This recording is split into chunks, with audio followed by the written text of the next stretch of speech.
Welcome to the Grown Ass Man Show. We fucking up the whole program. We fucking up the whole program. Grown Ass Man Show. We're still sitting here with Olivier and the boys. So we were going to talk about. He told us something earlier we didn't realize, and there's a little dirty secret kept in the liquor industry that most people aren't distilling their own spirits. Isn't that true? Yeah, so basically what we call in the industry is called rectifying. That's what I do. I'm a rectifier. I buy quality spirits from Paraguay. I import it in barrels, and then I bring it into my garage and I rectify it, basically meaning I proof it down. And then I package it, I put my name on it, I bottle it, and then I ship it out. So presently, if you look at all the craft whiskeys that are out there, like I'd say 95% of them, they all come out of MGP, which is the largest whiskey distillery in the country. Okay. They're publicly traded. That's how Bulleit basically built their brand. They would basically buy their whiskey inventory. So what MGP does is that they make whiskey, they barrel it, they age it, and then you come in and you say, all right, I want to have this type of barrel, I want to have this, and then you go through their inventory, you pick your style, and then they will reproduce that style for you. That's basically how they built their whole brand. So I mean, I guess. Well, otherwise, because you couldn't take, Bulleit went from 0 to I think like 800,000 cases within like a year, unless you were sitting on a distillery with fucking 25 million barrels. And have it aged and all that. And yeah, exactly. So I guess you could say their business model was bulletproof. Oh! He was setting that up. Cheesy. He was setting that I up. was waiting for the moment. Sit back and let somebody else do it. Where's that distillery located? Is it in Kentucky? No. You know, A little higher. a little higher in Tennessee. Tennessee? Yeah. And they distill it right out of Tennessee. That's part of what I taste like. Oh! No, I have some. No, I have some actually, it's issues out with of some. Indiana. Indiana? Yeah. So that's why we get a lot of Indiana rye. Yeah. Have you ever noticed Oh that? yeah. Oh, rye is hot. It's really hot from Indiana. That's the best. Yeah. Whatever. Yeah, it's all in the marketing. So, That's why I got to Exactly. come up with the clever So tactics you got and all a that. few companies that are controlling a lot. So the market is controlled by 5 big players, basically. Mm-hmm. So Diageo being number 1. So Diageo is publicly traded. They're about an $85 billion cap. Okay. All right. And then the second biggest after that is Pernod Ricard, Okay. which is 24 billion. So that gives you an idea of the difference between Diageo and then this Pernod Ricard, which is a third of the size. Then you'll have Beam Suntory, and then you'll have William Grant, and you'll have all the other players in Bacardi that play at the bottom. But that's how the market is probably controlled by 6 players, and Diageo probably controls half the market. That's Yeah. wild. Yeah. That's wild. That's tough to break into. Yeah, I mean, it's an extremely difficult market to break into, but the way I see it, I'm a modern craft drug maker in my garage, and if that's not the fucking American dream, then Yeah, I don't know what the hell. Because, Yeah, I mean, And hey, if if Walter White taught us rum doesn't anything, work right? out, I mean, rum doesn't work out, meth is always, Yeah, at least I got the fuel. so I have a question for you. Yes. You have a passion for bourbon. Yes. How is the cost compared from making rum and cost to making bourbon? The cost is the same. At the end of the day, the rule that you need to understand also is that when you look at, when people make distillates, especially grain-based distillates, if you look at bourbon or vodka or whatever you think, the grade that they use is feed level. It's the cheapest possible grain in the market. So, and the other thing that you need to remember when they're doing that, there's a lot of manipulation to it. Don't think for a second that these big companies are just saying, oh, we're going to use the finest of all grains, and we're going to use the best barrels, and we are not going to acidify, we're not going to put glycerol, and we're not going to manipulate the product. They're looking for consistency over a long period of time, and that's what they do. So the story of the finesse or whatever is kind of bullshit. At the end of the day, it's a product. You need consistency. They can't have barrel variation. When you look at a whole barrel aging house. The ones at the top get a lot hotter for the barrels, and the ones that are much cooler, the honey barrel is basically the one in the middle. They got to blend from the top to bottom to make consistent stuff. So yes, the style is important, but at the end of the day, the oils that you get out of that grain is going to define how good that product is. And those are kind of like the fundamentals. Yeah, no, that makes sense. I mean, you're going to take the good oak and you're going to build furniture out of it. Because you can get a lot more out of the good oak and build furniture as Yeah. opposed to making a barrel out of it. And So letting you're it gonna sit there You're going to for get just 4 or good 5 enough years, oak to make a good enough barrel at a reasonable economic. Yeah, I mean, there's some really, really good craft distillers in the country. I could name several of them. They use, the best grains. They make it in very small batches. I mean, they use the quality oak. Their stuff is super expensive, and people, complain that it's expensive. But you need to understand that, to make bourbon, it's a 2.5 year process out of the gate. Minimum. Before you've done anything, because by the time you figure out your mash bill, you distill it, you proof it to the cask strength you want to have it, then you barrel it, then you let it sit for a minimum of 2 before you can declare it bourbon. That's a long ordeal, plus you need to be, minimum 50% corn, and there's a lot of rules to follow, but I think the industry is going to get, we're just in the infancy of this craft distillery boom, and that's the argument that I have with a lot of big companies or a lot of investors that try to come into the industry. This is a very long-term game. I remember when people were making beer in the 80s and wine in the 80s, and they're like, what the fuck is up with this guy? He's an idiot. Now, we had the wine boom in the 90s, we had the beer boom in the 2000s to now, basically. And now the spirits game, we're just at the start. I mean, remember that Tito's Vodka started in '96. He won Best Vodka at the San Francisco Spirit Show in '96. He had already been in business for 3 years. So he's, 23 years in the industry. So Right. if you think like, wow, this is a big brand now, yeah, it didn't happen overnight. Everybody's a success after 20 years. Yeah, I remember when Aria opened, 7 years ago, and we carried Tito. Tito would come in there, and that was 7 years ago, and like you said, it's just going on. Yeah, he's a cool dude. He's man. cool. He's Really? fun. Yeah. This Texas dude come in there. Hey. And I'm like, you are not fucking Tito. Shut it. And then I started seeing this fella. That really was Tito. Yeah, he's All fun. right, yeah. He's You're not a tired. Tito, you're not the Tito, yeah. I was just like, But it's crazy though, because what happened is you had Prohibition, and it put a stop to a lot of Small the classic way of making cocktails, and then it watered everything down, and then right after, you're not going to get good quality bourbon for a couple years after, because Yeah, it takes right. a while to start up. We're getting And a then revival. now it's a revival. I mean, it takes, we're looking at 80 years since the end of so it. the funny thing is, so we're going through the teens right now, right? So we're trying to be like the 1916, whatever bullshit. Right.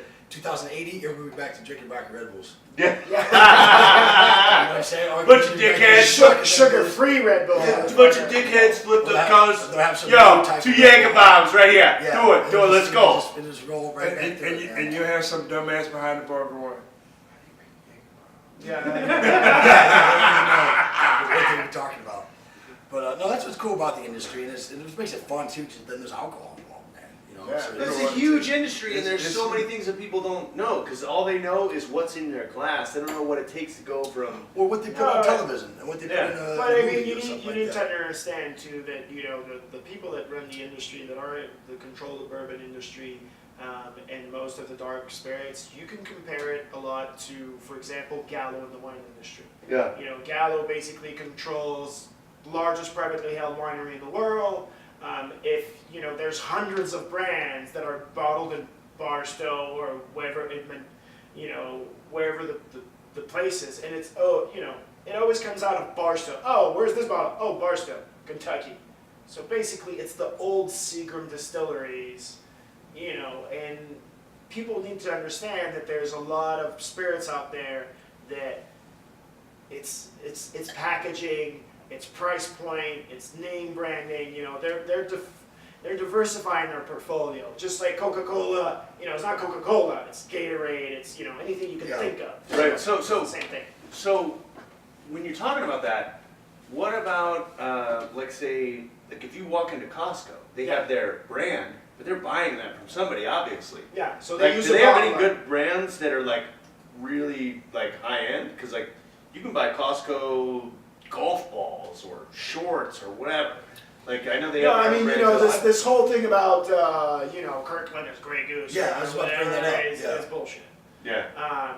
You know, I don't know who started that urban legend, but God bless him, he was smart. Yeah, I was gonna say that's another thing that happens with these little legends. You know, like Pappy has made himself so rare or whatever, and it just spreads out like, oh, Pappy. Yeah, well, like Pappy, now, you know, like now Pappy is not Pappy. I mean, it's owned by Buffalo Trace since 1998. Yeah, If you don't own a bottle pre-98, it's Buffalo Trace Reserve. It's their honey barrel. It's, you know, it's pick out of the lock. So, Right. you know, it's the same thing. It's good bourbon, but it's not the same thing. But I mean, it's what's hot. It's what consumers have, you know, identify as the you know the ticket thing, the impossible thing. For me, I would rather chase down crazy Japanese whiskeys. They're much harder to get. They're 5 times more expensive. But you know, it depends how stupid you are.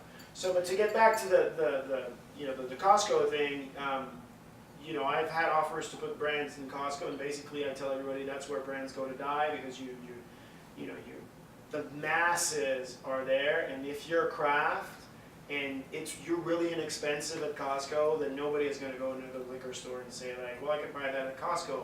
Why would I buy it for $30 here? Because Costco makes a tiny margin, and you basically have to give your stuff away to get in there, which makes no sense if you know if you build brands. But to get back to Kirkland and the Goose or whatever, no, I think you need to remember that, you know, we're making soda, and it's alcoholic soda. Mm-hmm. So if it's vodka, 99% of the time there is glycerol in there, which is a lubricant that makes it, you know, sweeter, covers up the burn, and then you acidify it. And by acidifying, you can put citric acid, and then that's going to drive the sweetness. I mean, remember, these companies are rich. It's like McDonald's.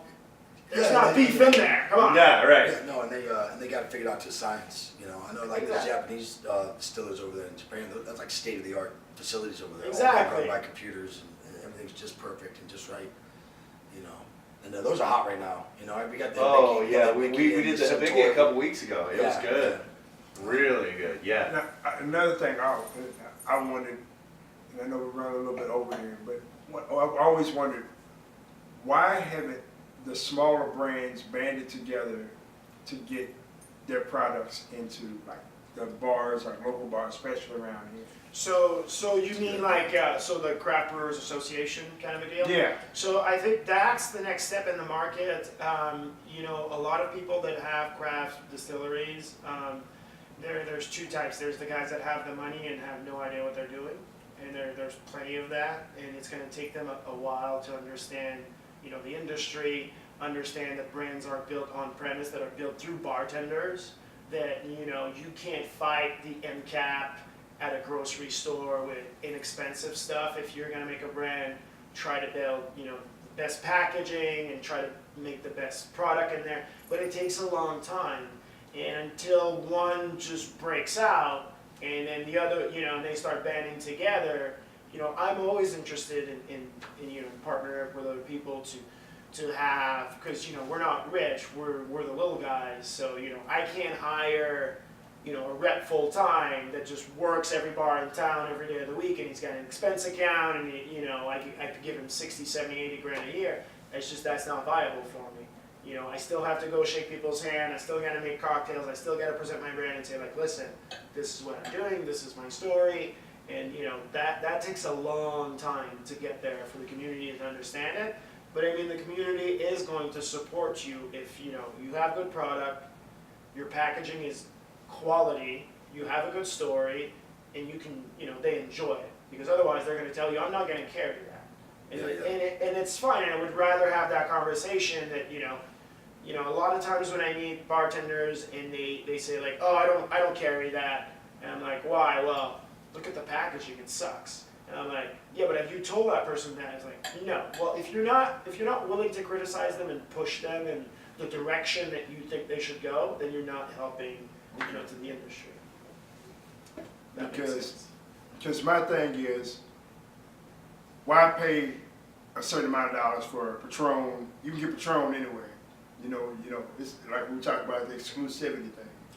Yeah, like Fortaleza right now is the hottest brand in the world when you look at tequila. But I mean, you know, what an amazing story when if you visit the distillery, I mean, you know, they hand blow the bottles in front of you. You know, there's a lot of steps that. Tequila really goes overboard with their packaging. All of them do. I mean, Yeah. It's a little bit Casa much. It's Noble, like, yeah. I need to get this. I'm trying to fucking. And I think too, you see that you're paying for the bottle.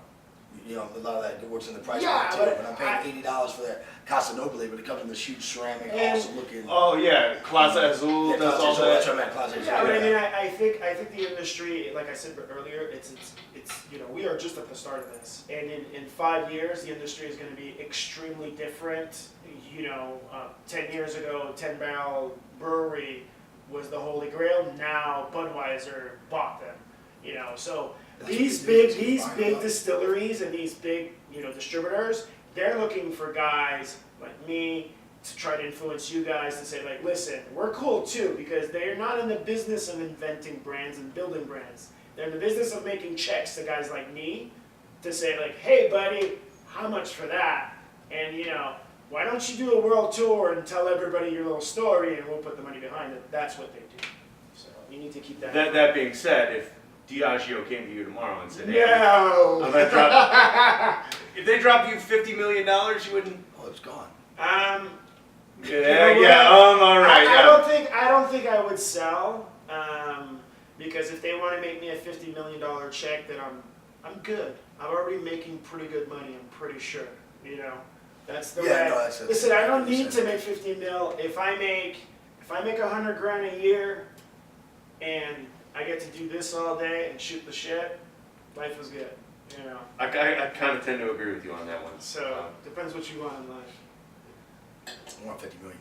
Yeah. Cool. Buy us out, bro. so you can play shitty parlays, right? That's it. That's it. Hey, you know what? Budweiser I hear a all lot. day on YouTube. Awesome. I know that was That's probably what our I'm saying. longest episode Yeah, ever, Mr. but Watson, now you've so dedicated. interesting. Thank you so much again, Olivier. We really appreciate Hey, that. my pleasure. I learned a lot, and you know what? Hope you did too. Booyah. Peace, y'all. Feliz Navidad. So like the wines you carry, I don't want to, I don't need Opus One or nothing. You know.